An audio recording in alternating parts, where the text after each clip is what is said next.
بزرگان محترم، رنگ نشاط بزم دو عالم پہ چھا گیا، جس وقت کا انتظار تھا وہ وقت بھی آ گیا۔ ہم تمام لوگ جس گھڑی کا شدت سے انتظار کر رہے تھے، جس آن کا بڑی سختی کے ساتھ انتظار کر رہے تھے، وہ وقت آ پہنچا ہے، اور ہمارے مہمان مکرم، مہمان خصوصی حضرت مولانا ابو طالب رحمانی صاحب ہمارے درمیان تشریف لا چکے ہیں۔ تعارف کی قطعاً ضرورت نہیں ہے، انہیں جانتا ہے سارا زمانہ۔ بس حضرت کو اس شعر کے ساتھ میں دعوت دیتا ہوں، یہ الگ بات کہ خاموش کھڑے رہتے ہیں، پھر بھی جو لوگ بڑے ہیں وہ بڑے رہتے ہیں، اور ایسے درویشوں سے ملتا ہے ہمارا شجرا، جن کے جوتوں میں کئی تاج بڑے رہتے ہیں۔ اور سنا ہے جب یہ بات کرے تو لبوں سے پھول جھڑتے ہیں، چلو یہ بات ہے تو پھر بات کر کے دیکھتے ہیں۔ اور میں حضرت سے گزارش کرتا ہوں، نمایاں ہو کہ دکھلا دے آج ان کو جمال اپنا، بڑی مدت سے چرچے ہیں تیرے چولو کی گلیوں میں۔ حضرت تشریف لائیں اور اپنے ملفوظات عالیہ سے ہم سب کو مستفیض فرمائیں۔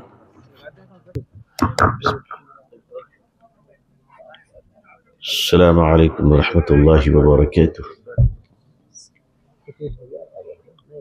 بسم اللہ الرحمن الرحیم۔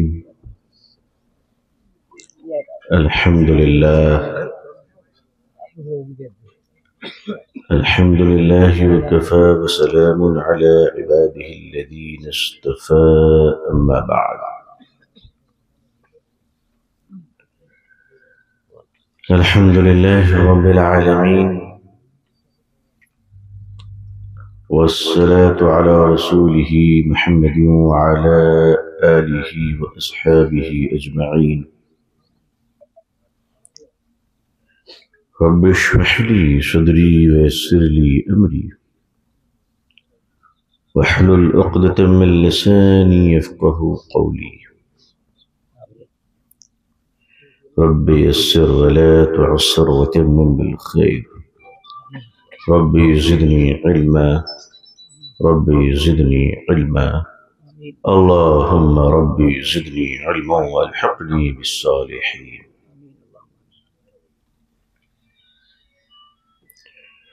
فاعوذ بالله من الشيطان الرجيم،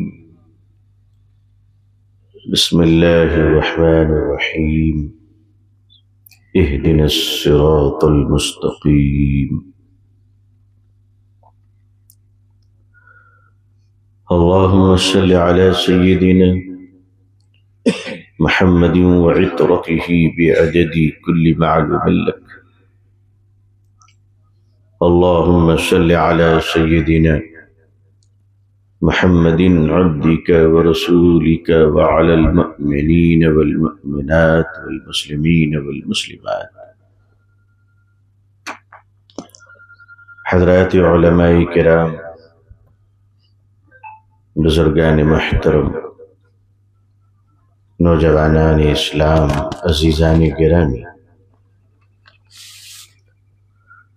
رمضان مبارک سے چند دنوں قبل آپ کی یہ مبارک مجلس اللہ اسے روحانی اور عرفانی مجلس میں مبدل فرما دے۔ مسلمانوں کے ساتھ بہت سارے فطری مسائل ہیں، ایک باہر کے حالات ہوتے ہیں اور ایک داخلی حالات ہوتے ہیں۔ باہر اور اندر میں بڑا فرق ہوتا ہے۔ اگر آدمی دن کے اجالے میں چل رہا ہو لیکن اس کے اپنی آنکھوں کی بینائی ٹھیک نہیں ہے تو ایسے لوگوں کے لیے باہر کی روشنی بہت مفید نہیں ہوا کرتی۔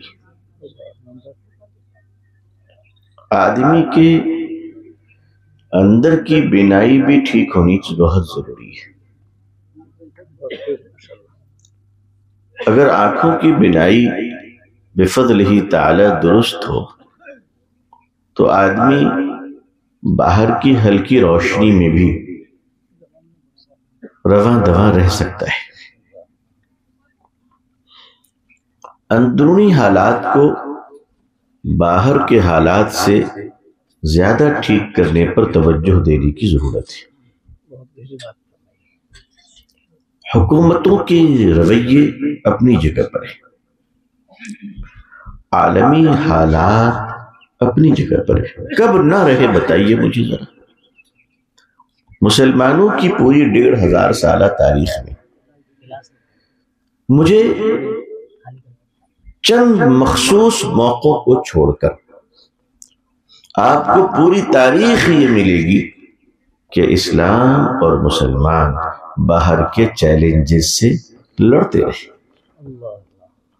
پوری تاریخ چیلنجز سے لڑتے رہے، لیکن ان کے اندر کی سافٹ ویئر، ان کا انٹرنل انپٹ اتنا مضبوط اللہ نے رکھا تھا کہ باہر کے چیلنجز پتھر کی طرف ہوا کرتے تھے، ان کی نگاہ پڑتی تھی تو موم کی طرف پگھل جایا کرتے تھے۔ سوال ایکسٹرنل چیلنجز کی نہیں ہے، سوال انٹرنل کنفیوژنز کی ہے، انٹرنل ویکنس کی ہے۔ داخلی طور پہ ہم جس اخلاق کے معیار پر پہنچے ہوئے تھے، ہمارا عروج ہمارا اخلاق و کردار ہے، ہمارا زوال ہماری بد اخلاقی اور بد کرداری ہے۔ کسی بھی قوموں کو اس بنیاد پر نہ تولیے، نہ دیکھیے کہ اس قوموں کے ہاتھوں میں حکومت کے باغ و ڈور کتنے ہیں، سرکاری باغ و ڈور کتنے ہیں، یہ قوم، یہ کمیونٹی پولیٹیکل پاورفل کتنی ہے، یہ کمیونٹی فنانشیل پاورفل کتنی ہے۔ ہو سکتا ہے کہ معیشت کے پہاڑ آپ کے پاس ہوں، ہو سکتا ہے کہ دولت کے باغ آپ کے پاس ہوں، ہو سکتا ہے کہ پارلیمنٹ اور اسمبلی آپ کے ممبرشپ سے بھر جائے، لیکن اگر آپ کیریکٹر لیس کمیونٹی رہیں گے تو اتنی طاقت ہونے کے بعد بھی آپ عزت دار نہیں ہو سکتے۔ کمیونٹی کیریکٹر کے اوپر کھڑی ہوا کرتی ہے۔ میں آپ حضرات کی دعائیں ہیں، اللہ کا شکر ہے، طالب علمانہ مزاج ہے ہمارا۔ میں تاریخ کو پڑھتا ہوں، میں نے تاریخ کو دیکھا ہے۔ مجھے اگر معاف کریں تو میں نے کمیونزم کو بہت قریب سے پڑھا ہے، میں نے لینن کو پڑھا ہے، کارل کو دیکھا ہے، مارکس، اسٹالن، جہانس کپلر کو پڑھا ہے۔ میں اس نتیجے پہ پہنچا ہوں کہ دنیا کی ساری قوتیں اگر ہماری مخالف ہو جائیں اور ہم ایک کریکٹر والی جماعت بن کر رہیں اور ہمارا کردار مضبوط ہو تو خدا کی قسم دنیا کی ساری ظلمت کی آندھیاں محبت کے اس چراغ کو کبھی نہیں بجھا سکتی، کبھی نہیں بجھا سکتی۔ مگر اگر آپ کیریکٹر لیس ہیں تو دنیا کی پھر ساری طاقت آپ کو کھڑا بھی نہیں کر سکتی، نہیں کر سکتی۔ دیکھیے، آپ ایک معمولی چپل میں ہیں،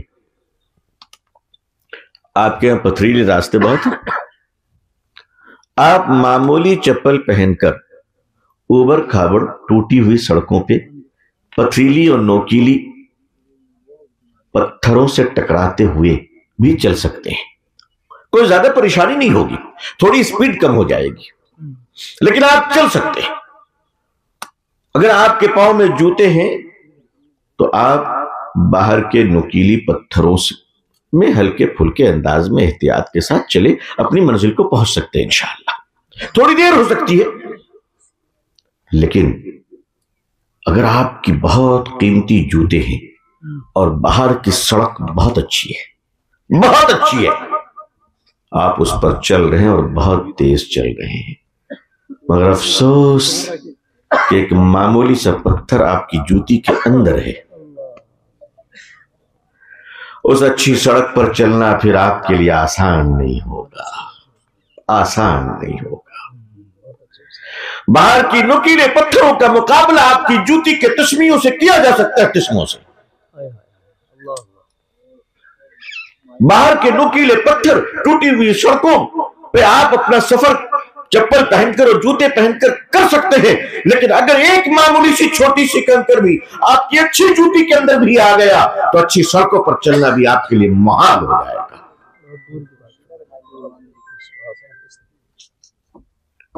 آپ کے لیے سب کچھ اچھے ہیں، مگر کریکٹر ہمارا اس لائق نہیں ہے کہ ہم لوگوں کو اپیل کر سکیں۔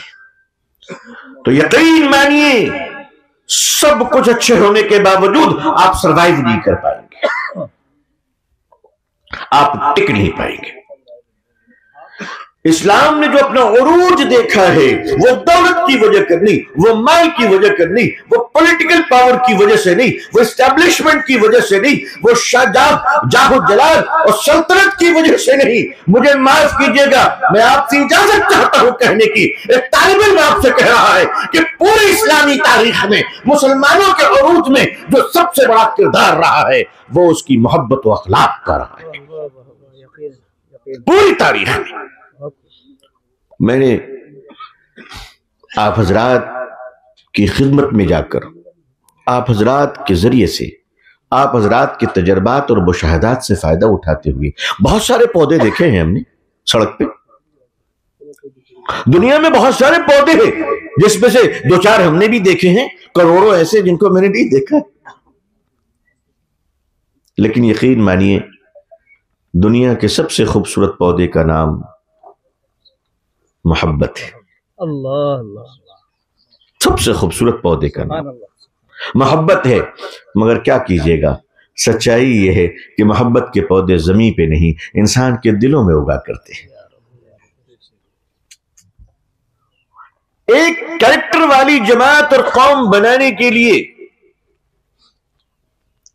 جب امت کی خوشحالی کا چراغ آپ جلاتے ہیں، جب امت میں کردار کے اجالے آپ لانا چاہتے ہیں، تو ایسے چراغ تیل سے نہیں خون جگر سے روشن کرنا پڑتا ہے۔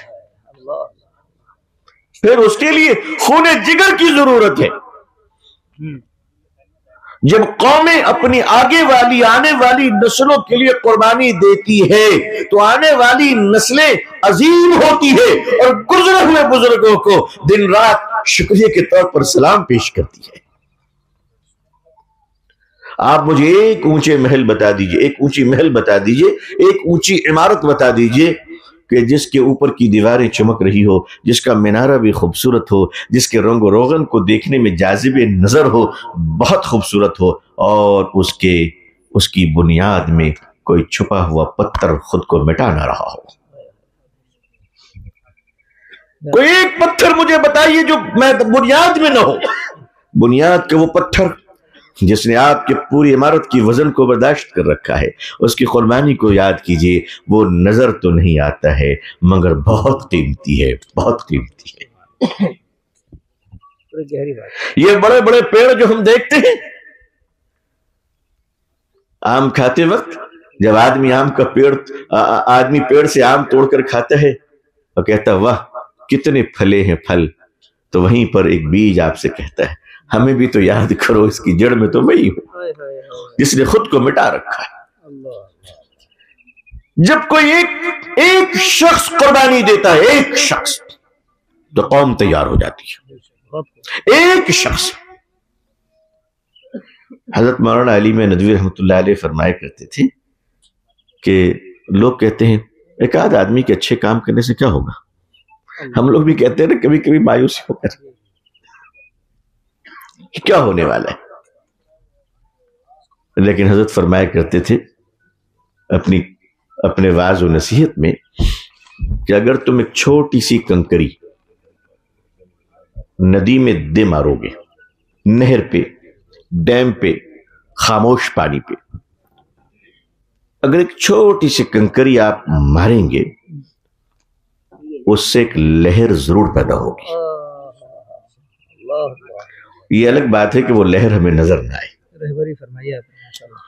یہ الگ بات ہے کہ وہ لہر ہمیں نظر نہ آئے، مگر لہر پیدا ضرور ہوگی۔ عزیزان ملت، کبھی یہ مت سوچیے کہ آپ سے کیا ہوگا، سچ ہے کہ ہم سے کچھ نہیں ہوگا، یہ تو سچ ہے،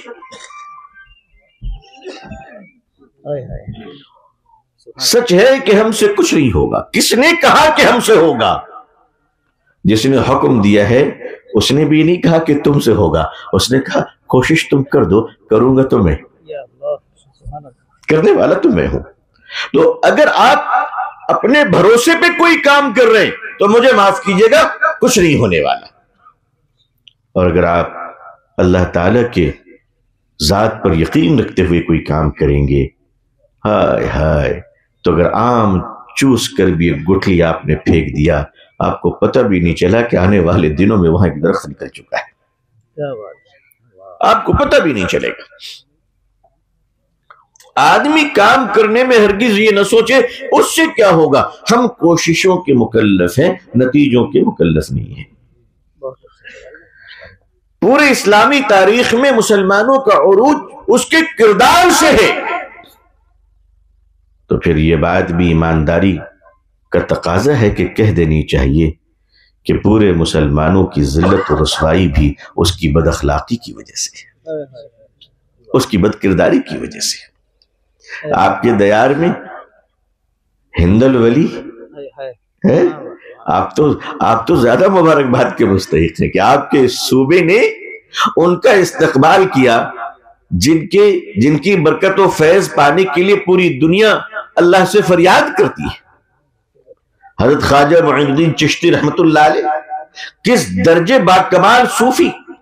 آپ اس صوبے میں تشریف لائے، نہ زبان جانتے تھے، نہ مال و زر تھا، نہ کوئی ملنے والا تھا، نہ کوئی دوست تھا، نہ کوئی شناشائی تھا، نہ ملک و ملت، نہ جاگیر اپنے پاس تھی، نہ مال و دولت کچھ بھی نہ تھی، اور نہ مال و دولت لینے کے لیے آئے تھے، مگر خواجہ اجمیری علیہ الرحمہ کردار مصطفیٰ کی حسن اخلاق کو لے کر آئے تھے. لوگ آپ کی زبان نہیں سمجھتے تھے، آپ کے اخلاق کو سمجھتے تھے. اور دنیا میں جو آدمی زبان نہیں سمجھتا ہے وہ کردار ضرور سمجھتا ہے. دیکھو اللہ تعالیٰ نے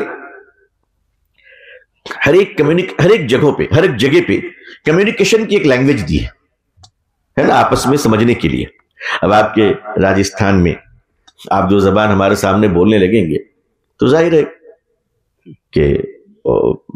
کہ میرے لیے ایکسرسائز کے علاوہ کچھ نہیں رہے گا. یہاں سے وہاں روانہ ہو جائیں گے. ہندوستان میں ایک ڈاٹا کے مطابق 720 زبانیں بولی جاتی ہیں، حالانکہ اس سے کہیں زیادہ ہے، کیونکہ ہمارا اپنا اندازہ یہ ہے اللہ نے ہم کو اتنا مہان دیش دیا ہے بھارت ہندوستان، اللہ اس کی حفاظت فرمائے.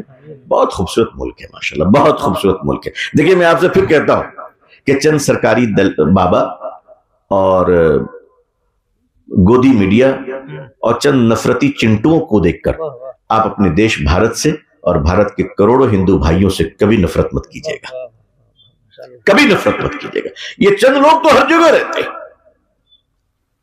ایک بچہ گلاب کے پھول سے کھیل رہا تھا تو گلاب کے پھول کے نیچے کاٹا تھا. بچہ ہی ہوتا ہے، انگلی اس نے وہاں دبا دی جہاں کاٹا تھا، کاٹے نے اپنا کام کیا اور خون نکل آیا. باپ کو پیار آیا، میرا خوبصورت پھول جیسا بچہ گلاب کے کانٹے سے زخمی ہو گیا، اس سے بڑا دھوکہ کیا ہوگا کہ گلاب کے ساتھ کانٹا. اس نے چیخ ماری، بستی کے لوگوں کو جمع کیا اور کہا کہ آؤ ہم ایک آرگنائزیشن بناتے ہیں، ہم ایک سوسائٹی بناتے ہیں کہ پھولوں سے کانٹوں کو جدا کرو، پھولوں سے کانٹوں کو جدا کرو. سمجھانے والے نے اسے سمجھایا، پیارے پھولوں میں کانٹے ہوں گے، یہ نظام قدرت کا ہے. کس کا نظام ہے یہ نظام قدرت کا ہے. پھولوں سے کانٹے کو جدا کرنا ممکن نہیں ہے، کانٹوں سے بچ کر پھولوں سے پیار کرنا ہمیشہ ممکن ہے.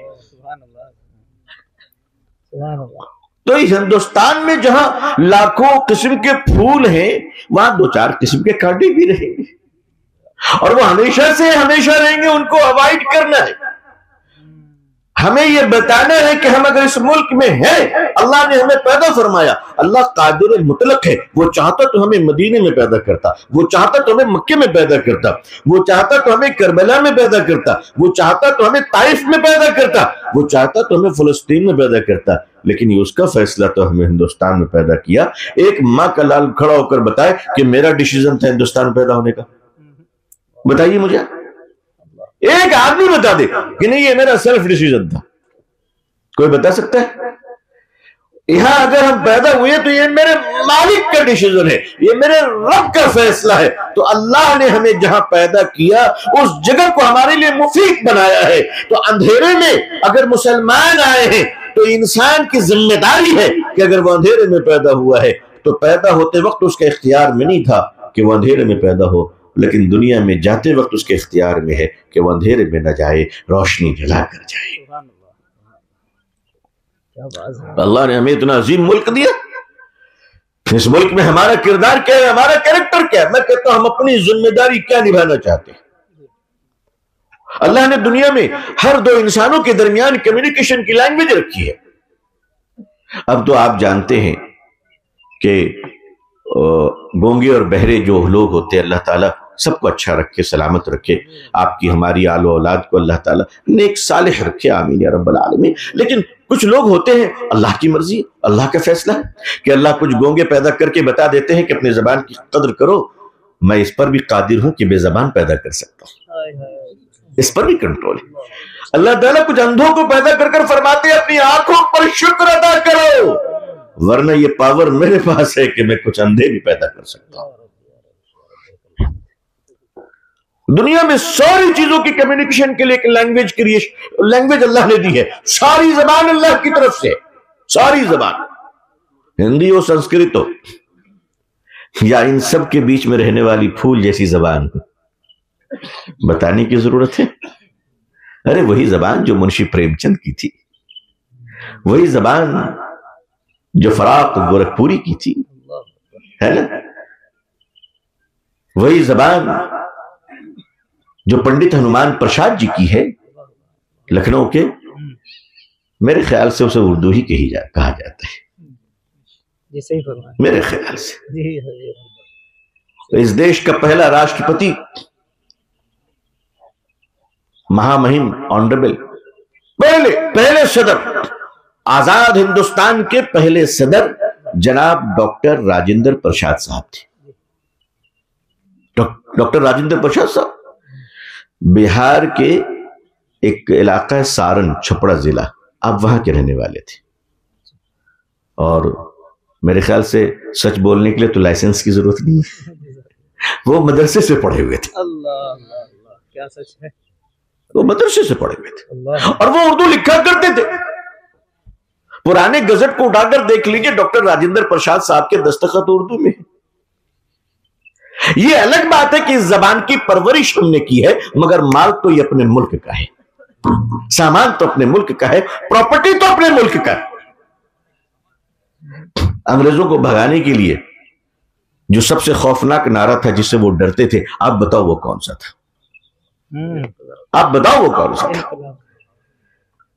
میں آپ سے پوچھتا ہوں کہ بتائیے، اس ہمارے مہان دیش کو آزاد کرانے کے لیے تن کے گورے من کے کالے انگریزوں نے جب اس دیش کو غلام بنانا چاہا تو اس انگریزوں کو خدیڑنے کے لیے بھارت کے جیانوں نے، بھارت کے متوالوں نے، دیش کے پتروں نے، دیش کی بیٹیوں نے، دیش کے نوجوانوں نے، میں ہندو اور مسلمانوں کی بات نہیں کرتا، میں دیش کی بات کرتا ہوں. وہ دیش کے لوگ تھے، وہ دیش کی سنسکرتی کے لیے تھے، وہ دیش کی آزادی کے لیے اور دیش میں سنگرام پیدا کرنے کے لیے. انہوں نے جو نعرہ لگایا تھا، اس نعرہ کو کہاں سے نکالو گے؟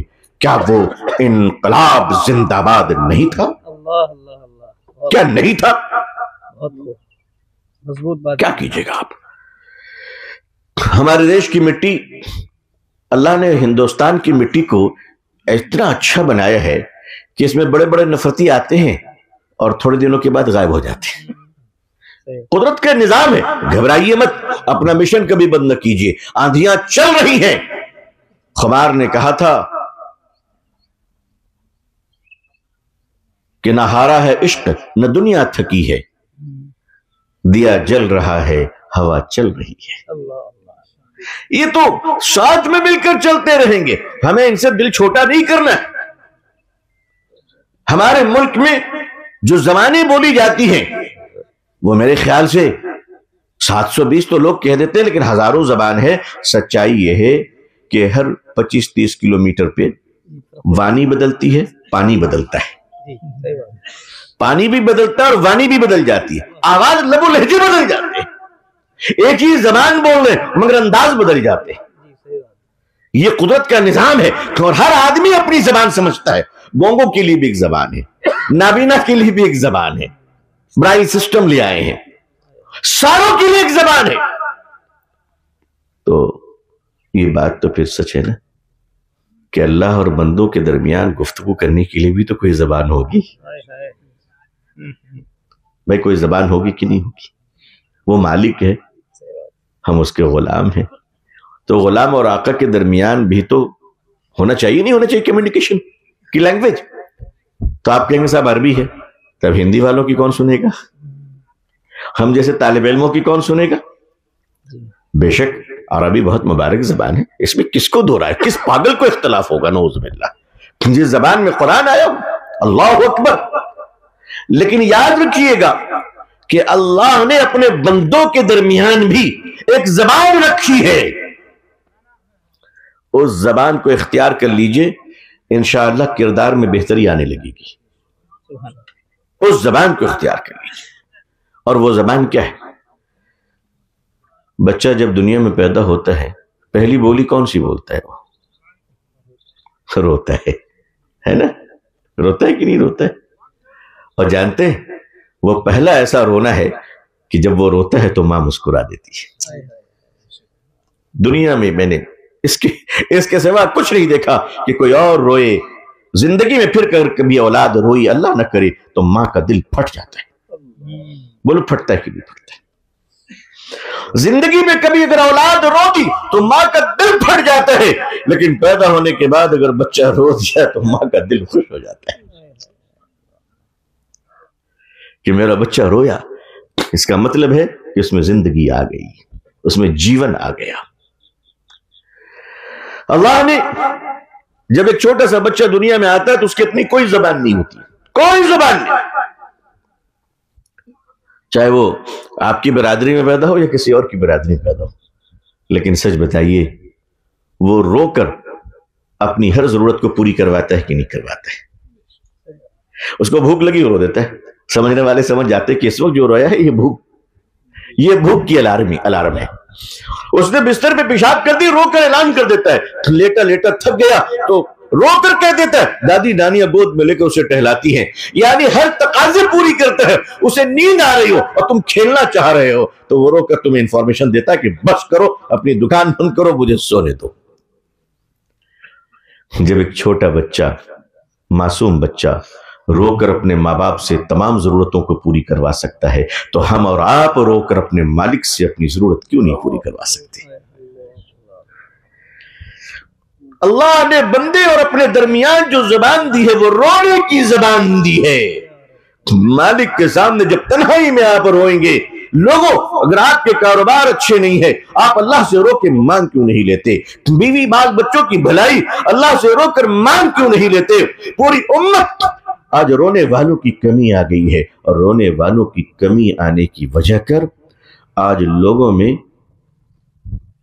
بہت سارے رہنما تو آ گئے ہیں لیکن فیض باقی نہیں رہا.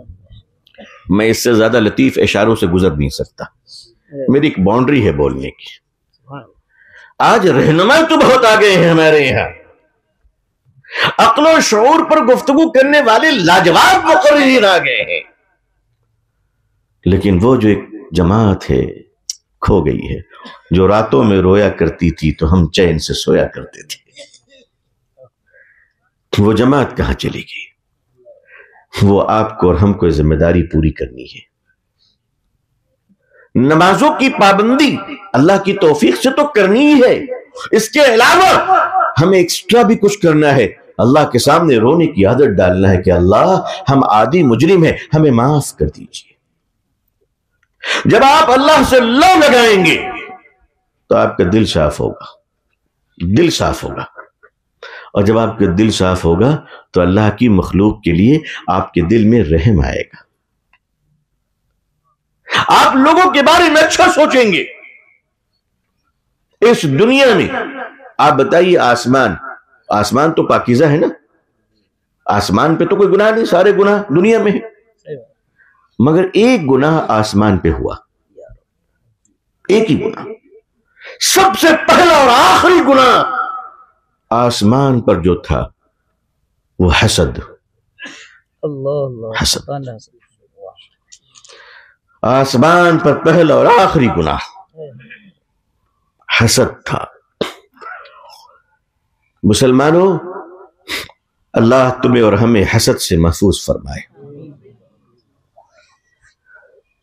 آسمان پر پہلا اور آخری گناہ حسد، جو شیطان نے حضرت آدم نبی علیہ السلام سے کیا تھا، اور زمین پر بھی پہلا گناہ حسد ہے. زمین پر بھی پہلا گناہ حسد ہے. اور حسد کے گناہ کی وجہ سے جو فتنہ پیدا ہوا، اس فتنے کا انجام قتل ہے. قتل تو ابتدا کا نام نہیں، یہ قتل تو انتہا کا نام ہے. حسد سے بچے. اس ملک میں آپ کا بھی مکان ہے، دوسرے بھائیوں کا بھی مکان ہے، سب کو اللہ نے دیا ہے، سب کو اللہ نے دیا ہے. اپنا تعلق اللہ سے جوڑیں، اللہ سے مانگے. اللہ ہمیں کبھی مایوس نہیں کرے گا، کبھی مایوس نہیں کرے گا. یہ ملک ہم سے ایک تقاضا کر رہا ہے. وہ تقاضا یہ کر رہا ہے کہ لوگوں، تم اب ایسے بچے تیار کرو جس پر صرف تمہاری قوم کو نہیں، پورے دیش کو فخر ہو جائے، پورے ملک کو ناز ہو جائے. آپ کو ایک کیریکٹر والی جماعت تیار کرنی ہے تو اس کے لیے آپ کو قربانی دینی ہوگی. اور وہ قربانی یہ ہے کہ جو آدمی جو کر سکتا ہے اس صلاحیت کو استعمال کر دے. کسی کے پاس مال ہے، وہ مال لگائے. کوئی اپنی محنت اور جان لگا سکتا ہے، اپنی طاقت اور قوت اور وقت لگا سکتا ہے، وہ وقت اور قوت لگائے. جسے اللہ نے بے پناہ مینجمنٹ کی صلاحیتوں سے نوازا ہے، جسے اللہ نے بے پناہ انتظامی امور کی صلاحیتوں سے برابر کیا ہے، وہ اپنے انتظامی صلاحیتوں کو پوری دیانتداری کے ساتھ لگائے، پوری ایمانداری کے ساتھ لگائے. اور لگاتے وقت یہ سوچ لے کہ یہ میرے خاندان اور بچوں کی روزی روٹی نہیں ہے، بلکہ میری آنے والی قوم اور نسلوں کے لیے روشنی ہے. چراغوں کو جلائیے. آج آپ ہی کے درمیان سے حضرت مولانا مفتی لقمان صاحب نے ارادہ کیا کہ ایک انگلش میڈیم، اگر میں اسے کہوں تو مجھے کہنے دیجئے کہ انگلش میڈیم مدرسوں کی ضرورت ہے. میں مدرسہ دینی تربیت کے لحاظ سے کہہ رہا ہوں. ظاہر ہے کہ شکایت اور شکوے کر کے کوئی فائدہ نہیں. اس میں ہم نے بڑی غفلت برتی ہے، بڑی غفلت برتی ہے. اور وقت بڑا استاد ہوتا ہے. کل تک کچھ لوگوں نے نادانی میں تعلیم کے بعض امور کے لیے نہ جانے کیسی کیسی باتیں کہیں بچوں کی تعلیم کو لے کر. لیکن چلیے کوئی بات نہیں، جب جگے تب سویرا. آج ادارے آپ قائم کرنے کی فکر کر رہے ہیں، اللہ تعالیٰ آپ کے اداروں کو فتنوں سے بچائے. تحفظات تو ابھی بھی لوگوں کو ہیں، لیکن میں ایک جملے میں بات کو مکمل کرنا چاہتا ہوں ان بزرگوں کے لیے، ان نیک لوگوں کے لیے جن کے دل میں نیکی کی وجہ کر تحفظات، جن کے دلوں میں ہم سے محبت اور ہم سے خیر خواہی کی وجہ کر تحفظات ہے. میں ان کے احترام کے ساتھ، ان کی عزت و محبت کے ساتھ یہ عرض کرنا چاہتا ہوں کہ بیٹیوں کو پڑھانا منع نہیں ہے، ان کو بے حیا بنانا منع ہے. کیا میرے آقا صلی اللہ علیہ وسلم نے اپنی زندگی کی پہلی تجارت ایک عورت کے پارٹنرشپ میں نہیں کیا؟ آپ بتائیے. تو یہ بات تو صاف ہو گئی نا کہ عورت کو بزنس کرنے سے روکا نہیں اسلام نے. کلیئر ہو گئی نا، ہم نے روکا ہے، اسلام نے نہیں روکا ہے. پڑھنے پڑھانے کی بات، عرب میں ایک جگہ ہے جس کا نام ہے بدر. بدر ایک مقام کا نام ہے جیسے آپ کے گاؤں کا نام ہے. بہت بڑی جگہ ہے، کھلی میدان کی طرح، چٹیل ریت کے پہاڑ ہیں بڑے بڑے. آپ سمجھ ہی سکتے ہیں ریگستان کیسی ہوتی ہے، آپ کو زیادہ معلوم ہے. وہاں اسلام کی پہلی جنگ ہوئی، رمضان کا مہینہ تھا. مسلمان روزے سے تھے، اور جو لڑنے آئے تھے ظاہر ہے کہ اس وقت وہ دشمن تھے، چاہے نادانی کی وجہ سے ہو، حماقت کی وجہ سے ہو، حسد کی وجہ سے ہو، نہ جاننے کی وجہ سے ہو، وجہ کوئی بھی، لیکن وہ دشمن تھے. اور وہ دشمن تھے قرآن کے، حدیث کے، اللہ کے رسول کے صلی اللہ علیہ وسلم، اور اسلام کے دشمن تھے. تو اسلام اپنے دشمنوں سے لڑ رہا ہے. بدر میں گرفتار ہو گئے دشمن. دشمن تو دشمن ہوتا ہے. جس نے کوئی غلطی نہیں کی ان کو بھی پاؤں میں بیڑی اور ہاتھوں میں ہتکڑی ڈال کر بتائیے بھیجا جا رہا ہے. یہ ہمارے دیش کی توہین ہے. ہمیں افسوس ہے کہ ہم اس پر چپ ہیں. ہمیں بہت افسوس ہے، یہ ہماری بے شرمی ہے کہ ہمارے بے روزگار نوجوان اگر کسی طرح کہیں پہنچ گئے تو ان کو واپس کرنے کا یہی طریقہ ہے. ہم تو دشمنوں کے بچوں کو بھی اس طرح واپس نہ کریں. جانوروں کی طرح ہمارے دیش کے بچوں کو واپس کیا گیا. آپ یقین مانیے اس خبر کو پڑھنے کی اور سننے کی ہمت کم از کم مجھ میں نہیں ہے. مجھے نہیں معلوم وہ کسی ذات کے بچے ہو, کسی دھرم کے بچے ہو, کسی پرانت کے بچے ہو, وہ انسان ہے, وہ ہمارے بھائی بہن ہے, وہ اس دیش کے بچے. مسلمانوں نے دشمنوں کو گرفتار کیا, دشمن کو گرفتار کیا, اور مدینے میں کہاں رکھا؟ مسجد میں جہاں مسلمان نماز پڑھتے, مدینے میں رکھا. اپنے سے زیادہ ان کو کھلایا. آپ اخلاق کی بات کرتے ہو, بیہیویئر کی بات کرتے ہو. اپنے سے زیادہ ان کو کھلایا, اور ان کو بڑے پیار کے ساتھ رکھا, اور ایک قانون نافذ کیا کہ ٹھیک ہے تم پکڑے گئے ہو تو ایک ضمانت کی رقم ادا کرو تاکہ تم کو احساس رہے, اور پھر تمہیں چھوڑ دیا جاتا ہے. اس میں کچھ دشمن کے لوگ تھے, مکے کے پڑھے لکھے تھے. ظاہر ہے ان کے پاس تو قرآن کا ایجوکیشن تھا نہیں.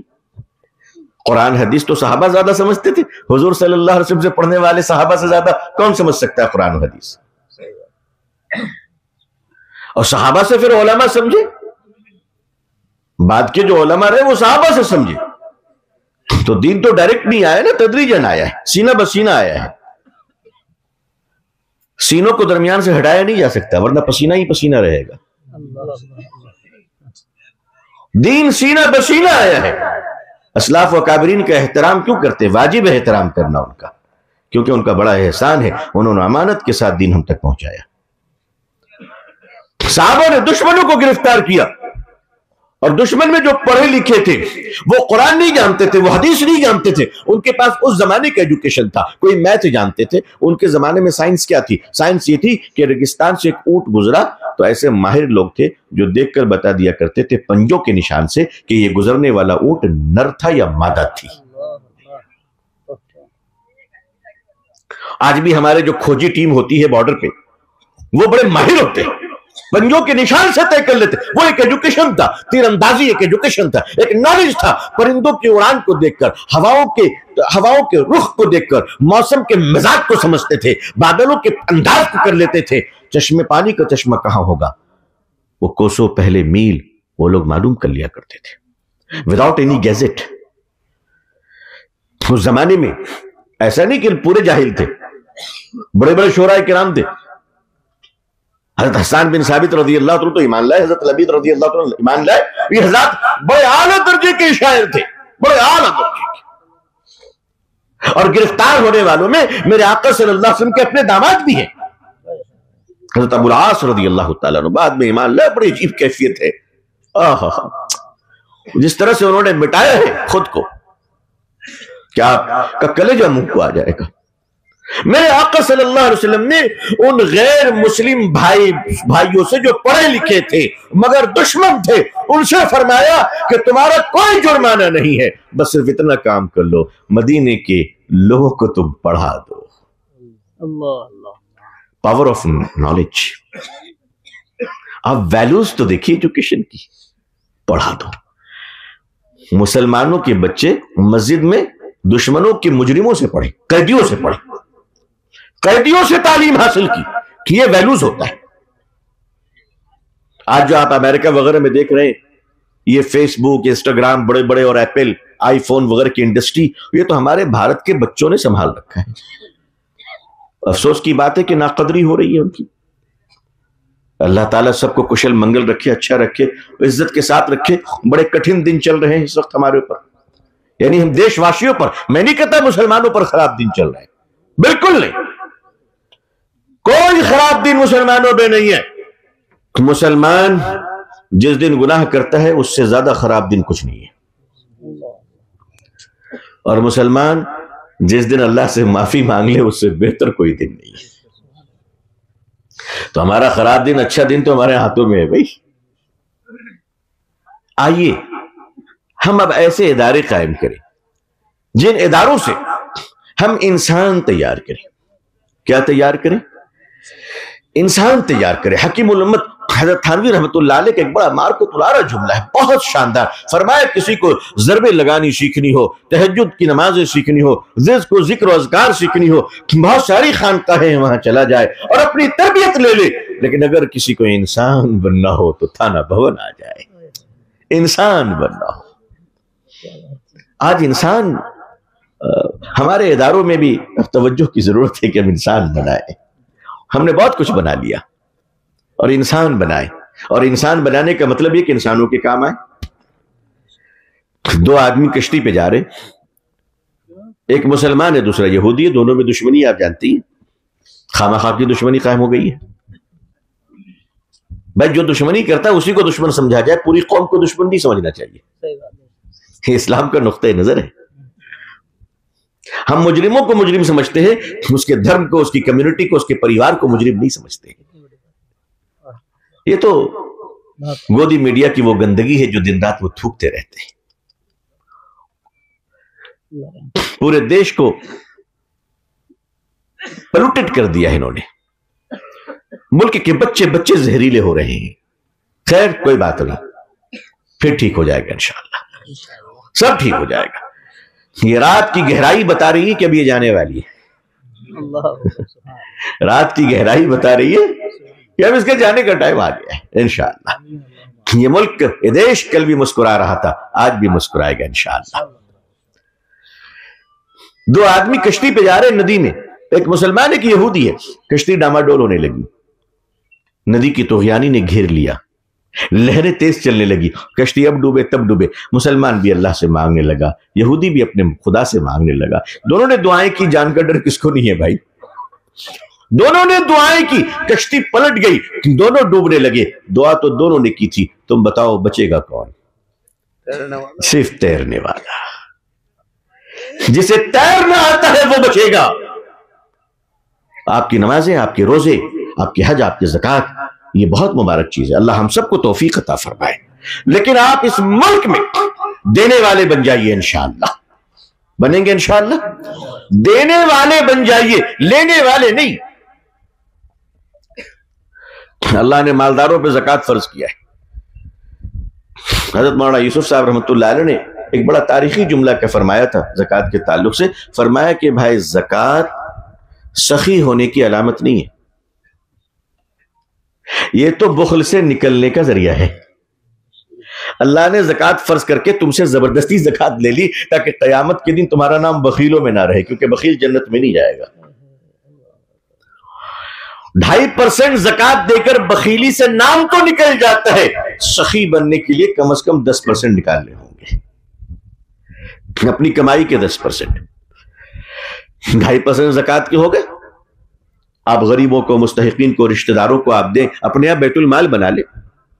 میں تو کہتا ہوں زکوٰۃ کا اجتماعی نظام ہونا چاہیے تاکہ آپ کا علاقہ بھکاری مکت ہو جائے انشاءاللہ. کوئی اپنا علاج کرانے کے لیے بھیک نہ مانگے، کوئی اپنی بیٹی کی شادی کرانے کے لیے بھیک نہ مانگے. اچھا سماج میں بھیک مانگنے والے تو ہونے ہی نہیں چاہیے. یاد رکھیے گا کہ اگر ایک آدمی بھی سماج میں بھیک مانگ رہا ہے تو اس کا مطلب یہ ہے کہ سماج بے شرم ہو چکا ہے.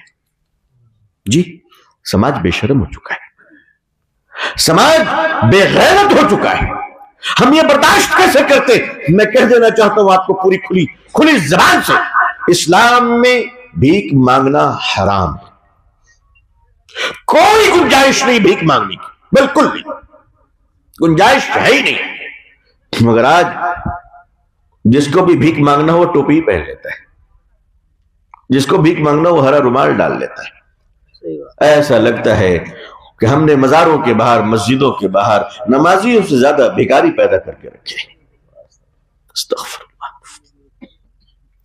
یہ بھیکاری مکت ہمارے دیش کو اگر بنانا ہے، سماج کو بنانا ہے، تو اس کا طریقہ صرف ایک ہے. پورے بھارت میں آپ کو سوچنا نہیں پڑے گا، پورے راجستھان کے لیے بھی نہیں، پورے ضلع کے لیے نہیں. آپ چورو کے رہنے والے ہیں، آپ چورو میں جس مسجد میں رہتے ہیں، نماز پڑھتے ہیں، اس مسجد والے یہ طے کریں کہ ہمارے پاس بیت المال ہوگا اور ہماری مسجد کے 40 گھر سامنے، 40 گھر پیچھے، 40 گھر داہنے، 40 گھر بائیں، 160 گھر لوگوں میں کوئی بھکاری نہیں ہوگا، کوئی بیمار، کوئی پریشان حال، کوئی برقع پہن کر اپنی عزت کا سودا کرنے والی نہیں ہوگی. آپ کا بیت المال سروے کروائے گا، مسجد کمیٹی سروے کروائے گی، معذور کتنے، فزیکل چیلنجز کتنوں کے پاس ہے. بہت سارے لوگ بوڑھے ہو گئے، کمائی نہیں ہے، بچوں کی بھی کمائی نہیں ہے، مسجد ان کو پینشن دے گی، اسی زکوٰۃ کی رقم سے آپ پینشن دیجیے. بچے غریبوں کے بچے ڈراپ آؤٹ ہے، اسکول نہیں جا پا رہے فیس کی وجہ کر، آپ ان کی فیس جمع کریں گے. کوئی بیوہ خاتون ہے، اگر مال کی دقت ہے تو مسجد ان کو ماہانہ پینشن دے گی. کوئی بیمار ہے، علاج کے پیسے مسجد دے گی. کیوں جانتے ہیں؟ تاکہ آپ کے مسجد کی سراؤنڈنگ میں کوئی آدمی بھیک نہ مانگے. اگر ہر مسلمان نے، ہر جماعت نے، ہر کمیونٹی نے، ہمارے یہاں ہر مسلک نے اگر اپنی اپنی مسجد کو مرکز بنا دیا اور اپنے محلے سے غریبوں کا خیال رکھنا شروع کیا تو آنے والے 5-10 سالوں میں انشاءاللہ ہندوستان کا مسلمان بھیک نہیں مانگے گا، محنت کر کر دینے والا ہو جائے گا انشاءاللہ. حضرت عمر بن عبدالعزیز رحمۃ اللہ علیہ کے زمانے میں ایسا وقت آیا تھا کہ خزانچی نے آ کر، بیت المال کے ٹریزرر نے آ کر کہا حضرت زکوٰۃ کے مال بہت جمع ہو گئے. فرمایا جو مستحقین ہیں ان میں تقسیم کر دو. کہا تقسیم کر دیا پھر بھی مال بچ گئے. فرمایا دین کے کام کرنے والوں کو ہدیہ دے دو. کہا ان کو بھی دے دیا ضرورت کے مطابق، پھر بھی بچ گئے. کہا بیماروں میں تقسیم کر دو. کہا وہ بھی بچ گئے. کہا ہمارے ملک میں جتنے نان مسلم بھائی ہیں ان سب کی جتنی ضرورت ہے مال ڈال دو. کہا کہ ان سب کو بھی دے دیا پھر بھی مال بچ گیا. آگے فرماتے ہیں، گرچہ جو آگے کا جملہ میں بیان کرنے جا رہا ہوں یہ مجھے کسی کتاب میں تو نہیں ملی، باقی یہ ساری باتیں تو تحقیق شدہ ہیں، لیکن اگلی بات بھی مجھے لگتا ہے کہ صحیح ہوگی. واللہ اعلم بالصواب. فرماتے ہیں کہ اچھا اب بھی بچ گیا، چلو ان پیسوں کے اناج خریدو. گیہوں بوری میں ڈالے اور پہاڑوں پہ گئے اور گیہوں چھینٹنے لگے کہ عمر بن عبدالعزیز کی سلطنت میں کوئی پرندہ بھوکا نہ رہ جائے. آج اگر آپ کی مسجدوں میں یہ نظام قائم ہو جائے، آپ مسجد سے باہر نکلتے 10-10 کا نوٹ بھکاریوں کو بانٹتے، ارے یہ وہ بھکاری، یہ پروفیشنل بھکاری ہے. آج اگر آپ ان کو 1 لاکھ روپے دے دیں گے تو یہ ان کو کہیں رکھ کر پھر دوسرے دن بھیک مانگیں گے. آپ ان کو پیسے دے کر برباد کر رہے. ہندوستان کے ایک شہر میں، کہاں تک صحیح اللہ جانے، میرے دوستوں نے بتایا کہ وہاں 200 بھکاریوں نے میرے خلاف احتجاج کیا تھا. اس کا مطلب کہ بات جگہ پہ پہنچ رہی ہے، تیر نشانے پہ لگ رہی ہے. اور میں چاہتا ہوں کہ میرا دیش بھکاری مکت بھارت بنے انشاءاللہ. اس میں آپ سب کی سہایتا چاہیے، آپ سب کی مدد چاہیے، اکیلے ہم نہیں کر سکتے. میں مسلمانوں کو اس لیے ایڈریس کر رہا ہوں کہ مسلمانوں کو بولنا میرا زیادہ حق ہے، لیکن میں پورے دیش کو کہہ سکتا ہوں ایک دیش کا ناگرک ہونے کی حیثیت سے. یہ نظام اگر ہر مسجد میں بن جائے انشاءاللہ تو 20 سالوں کے بعد آپ کے پاس اتنے پیسے جمع ہو جائیں گے کہ جہاں سوکھا ہوگا وہاں کنواں کھدوانے آپ جائیں گے. آپ کو معلوم ہو، اگر آپ کو معلوم ہو جائے کہ مراٹھوارہ میں ہماری بہنیں گھونگھٹ ٹان کر 2-2 میل دور جا رہی پانی لانے کے لیے، تو آپ 2 کروڑ روپے لے کے جائیں گے چورو سے انشاءاللہ، اور آپ کہیں گے میرے دیش واسیوں، میرے بھائیوں اور بہنوں، اب آپ 2 میل نہیں جاؤ گے، آپ کا بھائی زندہ ہے، آپ کا بیٹا زندہ ہے، یہ 2 کروڑ روپے سے آؤ، ہمیں یہاں کنواں اور پانی کا نظام کرواتے ہیں تاکہ ہمارے اس اللہ کے بندوں کو پیاس سے سسکنا نہ پڑے. کوئی آپ سے نفرت کرے گا؟ بولیے بھائی. بوجھ بنو گے تو اپنا اگر بیٹا بوجھ بن جائے تو باپ نفرت کرتا ہے، بولو کرتا ہے کہ نہیں کرتا ہے؟ اگر بیٹا بوجھ بن جائے تو باپ نفرت کرتا ہے. اگر سماج پر بوجھ بنو گے تو سماج نفرت کرے گی. آئیے ہم اپنے ملک کو خوشگوار بنائیں انشاءاللہ. اچھا سماج، اچھے دیش کا ناگرک اچھا سماج بناتے ہیں. ان اسکولوں سے آپ کا ایمان بھی محفوظ رہے گا انشاءاللہ، آپ کا دین بھی محفوظ رہے گا. اور کچھ دنوں کے بعد ظاہر ہے کہ یہ پودے ہوں گے اسکول میں پڑھنے والے، لیکن سوچئے کہ 20-25 سالوں کے بعد جب آپ کے ان انسٹیٹیوشن سے بچے نکلیں گے تو وہ پڑھے لکھے تو ہوں گے، رشوت خور نہیں ہوں گے انشاءاللہ. وہ ڈاکٹر تو ہوں گے، سر کا علاج کراتے ہوئے گھٹنوں کا ایکسرا نہیں کروائیں گے انشاءاللہ. وہ مہان ڈاکٹر تو بنیں گے، ایماندار اتنے ہوں گے کہ آپ کا خون نکلوا کر ٹیسٹ کے نام پہ 20% کمیشن نہیں لیں گے انشاءاللہ. وہ ایماندار ہوں گے. وہ آپ کے انسٹیٹیوشن سے پڑھا لکھا انجینئر ہوگا, فلائی اوور تو بنائے گا, ڈپلیکیٹ کے سیمنٹ کو کبھی استعمال نہیں کرے گا. وہ جانتا ہے کہ مجھے اپنے مالک کو جواب دینا ہے. تو ہم صرف پڑھا لکھا سماج بنانا نہیں چاہتے, ہم جس طرح بھیکاری مکت سماج بنانا چاہتے ہیں اسی طرح رشوت مکت بھارت بنانا چاہتے ہیں. رشوت کی وجہ کر نقلی دوائیں بک رہی ہیں, رشوت کی وجہ کر آدمی کی کڈنی نکالی جا رہی ہے, رشوت کی وجہ کر ایک علاج کے نام پر غیر ضروری 20 ٹیسٹ کروائے جا رہے ہیں, رشوت کے نام پر لوگوں کو مریض بنایا جا رہا ہے. حالانکہ آپ لوگ تو اچھے لوگ ہیں الحمدللہ, یہاں اگر کوئی ڈاکٹر ہے تو وہ مجھے اللہ کا ولی نظر آ رہا ہے. وہ پیسے گھر میں داخل مت کیجئے جو انسانوں کا دل دکھا کر آیا ہو. وہ پیسے کام نہیں آتے بال بچوں کے.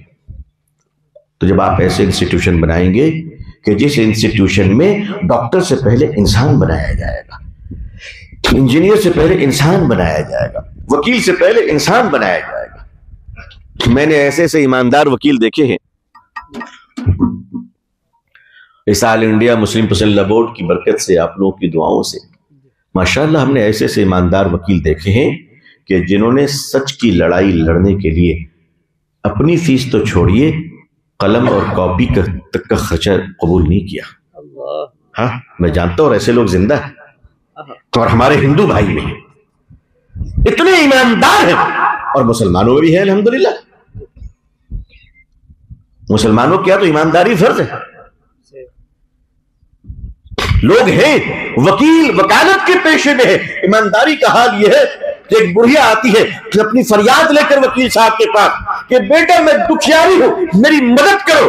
میں نے اس وکیل کو دیکھا کہ صرف مدد نہیں کیا, آنے جانے کا کرایہ تک ان کو دیا کہ ماں جی یہ پیسے رکھیے آپ. یہ ایک مسلمان وکیل تھا, آنے والی ہماری ہندو بہن تھی, کہا کہ ماں جی یہ پیسے رکھیے, آنے جانے آپ آتے جاتے رہیں گی تو یہ خرچ لیجیے اور کھانا کھائیے, جب ضرورت پڑے گی تب بلاؤں گا, ورنہ آپ کا بیٹا آپ کا کیس لڑے گا. کیا ہوا ہار جیت مجھے معلوم نہیں, لیکن ایک بات ہے, انسان پیدا کیجیے, انسان پیدا کیجیے. آج بھی ہمارے دیش میں ایسے بڑے بڑے ڈاکٹر ہیں الحمدللہ, ایسے بڑے بڑے ڈاکٹر ہیں, 2-4 کو تو میں خود جانتا ہوں جو گھر کے دروازے پہ بیٹھ کے پرسکرپشن لکھتے ہیں, اور 10 روپے سے زیادہ اس مہنگائی کے دور میں ان کی فیس نہیں. میں یہ نہیں کہتا کہ فیس بڑھانی نہیں چاہیے, ضرورت کے مطابق فیس لی جا سکتی ہے, اس میں کوئی دو رائے نہیں. خدا کرے کہ ہمارے سرکاری اسپتال بھی زندہ ہو جائیں تاکہ لوگ جائیں اور ٹھیک ہو کر آئیں. تو ہر پیشے میں ایمانداری ہے, ولایت ہے, محبت ہے. میں یہ بات کہہ کر آپ سے گزرنا چاہتا ہوں کہ ہم سب اللہ کا ولی بننا چاہتے ہیں انشاءاللہ. اللہ ہم سب کو اپنا محبوب اولیاء بنائے. اللہ کا ولی بننے کے لیے ڈاکٹری چھوڑنے کی ضرورت نہیں ہے, انجینئرنگ چھوڑنے کی ضرورت نہیں ہے. اللہ کا ولی بننے کے لیے وکالت چھوڑنے کی ضرورت نہیں ہے. اللہ کا ولی بننے کے لیے سیاست چھوڑنے کی ضرورت نہیں ہے. اللہ کا ولی بننے کے لیے دنیا کا کوئی کام چھوڑنے کی ضرورت نہیں ہے, صرف گناہ چھوڑنے کی ضرورت ہے. کیا چھوڑنا ہے؟ بس گناہ. آپ جس پروفیشن میں ہیں وہاں گناہ مت کیجیے, آپ اللہ کے ولی ہیں. میرے بچپن میں ایک IPS آفیسر نے, میں 14-15 سال کا تھا, ایک IPS آفیسر بڑے ٹاپ کلاس کے, انہوں نے مجھ سے پوچھا کہ مولانا میں فری ٹائم میں آفس میں قرآن شریف پڑھ لیا کرتا ہوں, سرکاری تنخواہ لیتا ہوں, میرے لیے جائز ہے نا؟ اور اگر نہیں ہے تو میں رات میں پڑھوں گا. ایسے بھی لوگ ہیں الحمدللہ کہ جو اللہ کے دین پر چلتے ہیں, سچ پر چلتے ہیں. جس زمانے میں جماعت کے اندر ریلوے کا شعبہ ہوا کرتا تھا, اگر آپ بزرگوں نے سنا ہوگا تو جو ان کی کارگزاری آیا کرتی تھی, اللہ اکبر, کوئی کہتا تھا میں کوئلہ بیچتا تھا, ابھی بیچتا ہوں. ہر شعبے میں ایمانداری ہے, نیک نامی ہے. بس اپنا ارادہ کر لیں کہ اللہ ہمیں گناہوں سے نجات دیجیے, آمین. آئیے دل کھول کر بھرپور طریقے سے اچھے اداروں کی تعمیر کیجیے. ہر آدمی ہر کام نہیں کر سکتا, مگر ہر آدمی اچھے کام کرنے والوں کا ساتھ دے سکتا ہے انشاءاللہ۔ اللہ تعالی ہم سب کو پوری دنیا میں اسلام کی اور مسلمانوں کی عزت دیکھنا نصیب فرمائے۔ اقوام عالم اور اہل ہندوستان کے دلوں میں اللہ اسلام کے لیے، مسلمانوں کے لیے جذبہ محبت و خیر و احترام پیدا فرمائے۔ اللہ ہمارے ملک بھارت میں امن و شانتی عطا فرمائے۔ یہاں رہنے والے ہندو بھائی مسلمان بھائیوں میں آپسی سوہاد، پریم، محبت، ایک دوسرے کے کام آنا، انسانیت کی بنیاد پر ایک دوسرے کی بھلائی کرنے کی اللہ توفیق عطا فرمائے۔ اپنی دعاؤں میں ہمیں بھی یاد رکھیے گا۔ آخر دعوانا الحمدللہ رب العالمین، السلام علیکم ورحمۃ اللہ وبرکاتہ۔